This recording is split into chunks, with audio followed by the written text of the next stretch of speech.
Yo, what is up today, guys? It's been a good minute since I posted a video of me actually talking instead of me just putting the GoPro on and going and doing something awesome. Right now I am in the amazing workshop that is also known as Shed. And as usual, we have the YZ torn apart. This was supposed to be like a 2-day thing, and it turned into having to get valves, having to get the head recut, having to order this piece because it decided to round itself out while I was freaking unscrewing it. Had the right size and everything. So yeah, this type of stuff I go through all the time. It's supposed to be easy 2-day repair, turned into like what? A month? Just for waiting on parts and stuff. So yeah, that was super fun as usual. Haven't been able to ride as usual. Missed a lot of races. Guess it, as usual. But yeah, it sucks, but hey. Today we are going to be doing a 2019 YZ250F. But this bike review can go all the way up to 2021, I believe, because they didn't change much. I believe 2022 is still applicable. Applicable. Wow. Because they just made a few changes, so I would say even 2022 would be applicable to this. Yeah. We're going to do 3 categories. We're going to do performance. We're going to do performance. We're going to do aesthetics, like how it looks. Does it look pleasing? Does it look nasty and just bulky? And we're going to do durability. So we're going to start out with aesthetics. As you guys know, this bike can look freaking awesome. Like, get the right color. You can throw any colors on here and it just blends so well for some reason. The only bad part I would have to say about this bike is the fact that, you know, with the Yamaha, the radiators are a bit bigger. But in all honesty, I'm 6'4", so having that little extra flare out in the front is kind of nice to me because it gives me a little bit more grip with my legs and stuff. And one more thing. Oh, something that I do like compared to like the Husqvarnas, KTMs, and all of that. Their front fenders are pretty round. I don't know why. I just don't like that. I actually prefer like Yamaha's fenders are actually shaped like Hondas, Yamahas, and Kawasaki's. I want to say, like all the Jap bikes basically are pretty shaped in their fenders compared to the Aussie boys where it's just rounded out. What's one more? In all honesty, Yamahas just look the best to me. Yamahas, or I would say Kawasaki's, or maybe a Husqvarna. If I wasn't too worried about the fenders, those would be like my top 3. Hint, hint. Yeah. So for aesthetics, I would say cool 10 out of 10. Like, most bikes are going to be a 10 for me because right color scheme, right graphics kit, right gear, you can make anything look sick. For performance, I'm going to tell you this now, 2019, I bought a Yamaha because I've had Yamahas before. We have a Raptor 700 and a TTR. So we have a decent history with the Yamahas. I'm not going to say like, oh, it's the only thing I've been on, because I used to be on Hondas back when I was younger. Performance, I knew Yamaha was going to be like A1. And I was right. When I first got this bike, it was so intimidating. But over the years, like over the course of like 2 years, I've grown into it pretty well. Performance, for 250, as you guys know, if you watch any of my other videos, I'll probably put a link up real quick. Probably somewhere around like right here. Don't look at me like I'm special.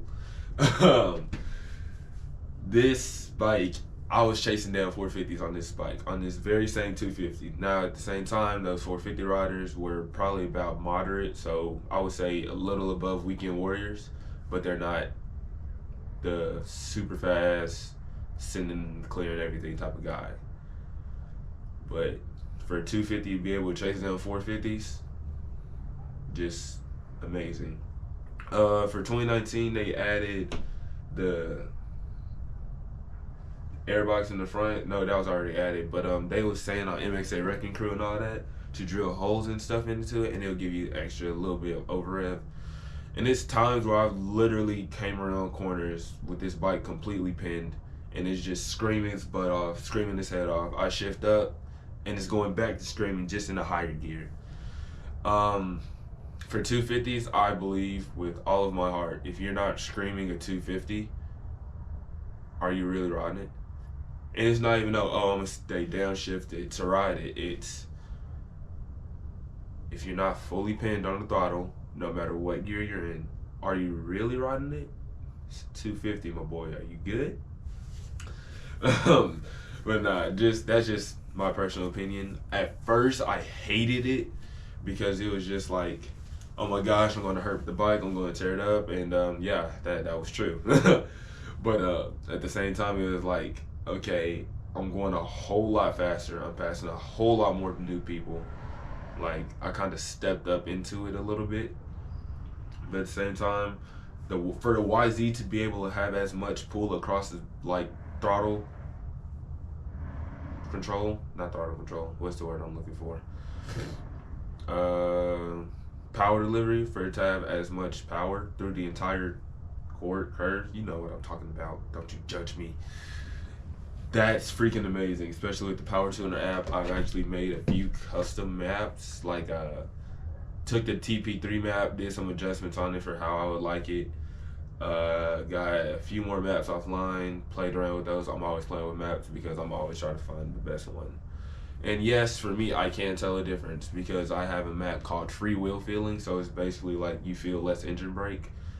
And I'll use that when I'm like on hard packed surfaces. No, I compared it to Slippery map on that's already downloaded into the custom tuner app, and it's a bit different in a few categories, but overall it seems like they just tweaked it a little bit.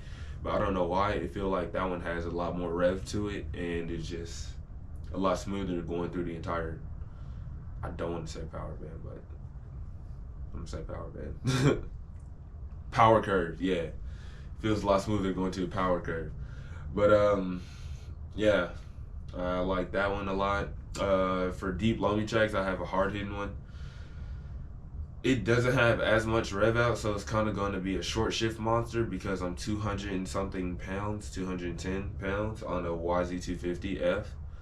Any 250 is made for like people 150 pounds to like 160 max, and for me to be 100 pounds, for me to be 40 pounds over and to still be able to hop on this bike and go any track anywhere and still be able to have a blast.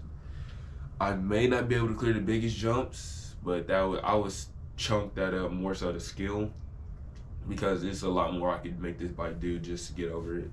I could shift up, preload, not shift up because I already do that.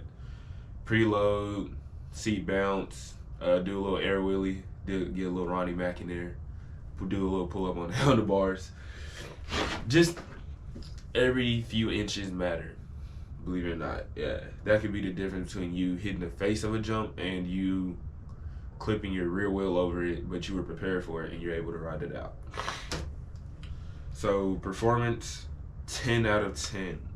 I would say 11 out of 10. That one extra points for customization. Wow. I'm sorry, guys. It's like freaking 7 in the morning. I woke up like less than 30 minutes ago. It's cold out here. It's like 46 degrees and I'm in the shed. So I would say 11 out of 10. That 1 point for extra customization options. So yeah. Now, as we all know, I go MIA a lot. And that's for very specific reasons, but it's always also known like to every bike rider.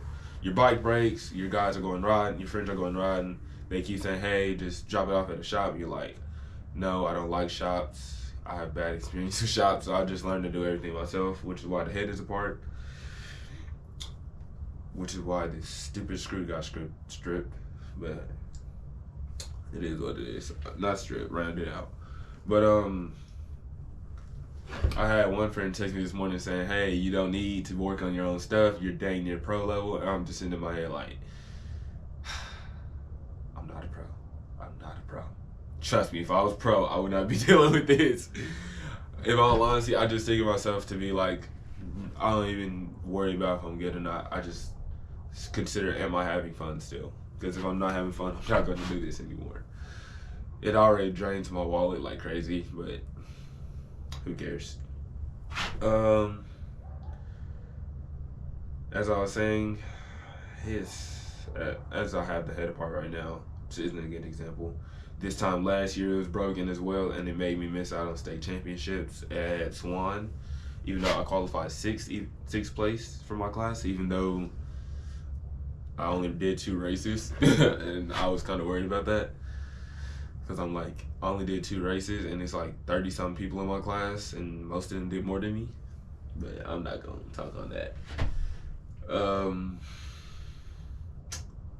You got to stay on top of your maintenance. Slightest thing come undone, the bike is shot. The one thing isn't completely lubricated, shot. One thing rattling a little bit, and you're like, oh, it's fine, shot. Stay on top of maintenance. Everything from swapping air filters about every hour or so. Like if you're at a sandy track, like Athens, Texas, go check out on Instagram, Athens, Texas. They have Little Lamol sand track there. Oh, it's perfect. Yeah, those type of tracks, you have to change it about every time you fall over. So if you don't have more than 20 air filters, don't go out there. And if you plan on falling, or if you end up falling more than you have air filters, leave. It will destroy your bike. Unless you're taking it apart on the spot, blowing everything out, and then put it back together. But that's just a pain in the butt. I'm not going to do that. Unless I had like a race trailer or something. Yeah, I wouldn't mind doing that.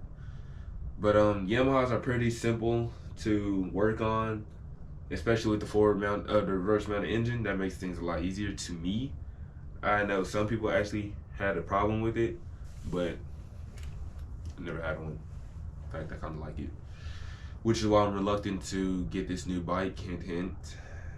Bike reveal soon. So maintenance, I would say, but I believe this is also for every race bike, so I'm not gonna hit it too hard. But at the same time, come on, do better.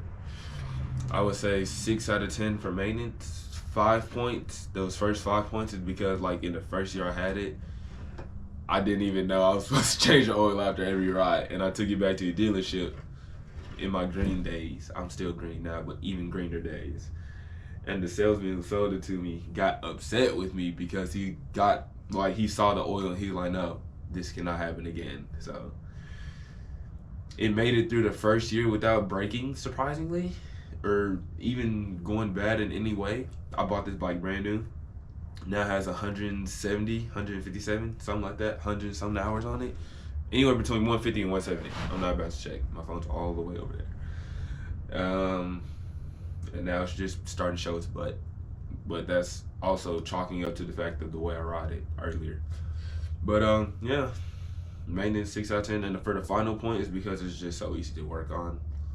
4-strokes are, compared to their counterpart, 2-strokes are a lot harder to work on, but at the same time, once you know what you're doing, it's all just like a puzzle.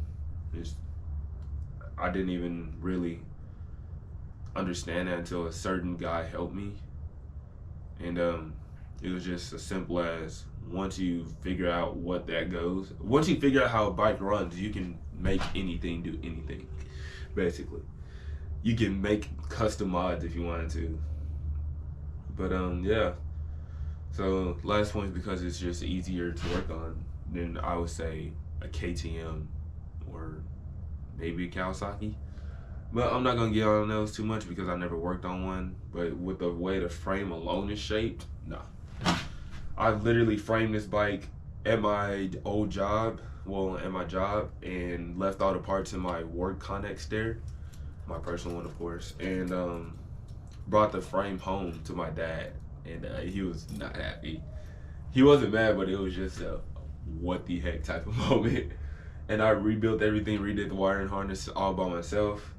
Of course, I had a little oopsies once the bike fell off the stand and I chipped part of the front suspension. That was done by Enzo. So, you know, that was fun. Took a while to get it done, but got it back. But yeah, these bikes are pretty simple to work on. So now I'm going to do a quick little time lapse of me trying to undo this screw and put my new one in and do my timing and put the head, if I can just get the motor put back together, I am feeling greatly accomplished because this bike has just been whooping me since day one. And if I can put the exhaust, if I can just finish the bike build today, that would be amazing because I really want to go ride tomorrow. Not sure where, but I just want to ride. So yeah, let's get to it. Sorry for talking your heads off. Oh, wait, one more announcement. I am done with track racing. Yeah, you heard that. I'm done with track racing. I'm going to now be switching to a TCCRA, GNCC, 3 Amigos, those type of races, and I have a good explanation. One time at Texplex Park, they hosted the TCCRA race. I believe that was like, a month ago or so. And I just hopped in it because I was working at Texplex. I was like, what the heck? I know the property. But compared to track race, it was so much more fun. It was so much more enjoyable. It wasn't someone out there trying to kill you for the next four laps. The trail, the loop itself was like 13 miles long, and I'm on a race bike, so every lap I had to fill up, which was making for pretty interesting combinations because I would pass everyone. I'm over on the side, my dad's helping me fill up, I'm getting water, and then you just see them like come by on like a off-road bike with a super giant gas tank, and you're just like, now I gotta pass you again. I need to put some sad music right there. But yeah, that sucked. But other than that, this bike performed amazingly. To my surprise, I thought it would just be super stiff, bouncing, deflecting everything, all of that. I ended up getting 6th place overall. I hopped in just the lightest class, so I did amateur lights just because I didn't know what the heck I was doing. And that was like my first time ever. I ended up getting 6th, even though I was supposed to get 1st because I passed for 1st twice. I'm calling you out. You know who you are. I know you watch these. I got supposed to get 1st, but you know, I stalled in the corner and it didn't want to start due to my valves being shot. Once again, going back to the maintenance part. Something came loose. Bike is shot. So I had to get off of it, push it up a hill or push it down the hill and try to bump start it and try to get back on the road. It happened, I would say, at least once every lap, and then for the final lap it happened like 3 times. I just got annoyed with it so much. But I ran a 32 lap time and the pros were running 28, and I'm just like, if I didn't have to push this bike around just to get it running, I wonder how fast I could have went. So keep an eye out. It's gonna be some interesting stuff that happens. Very interesting stuff that happens on this channel. Yeah, so going cross country racing and off-road racing. Let's get to this build.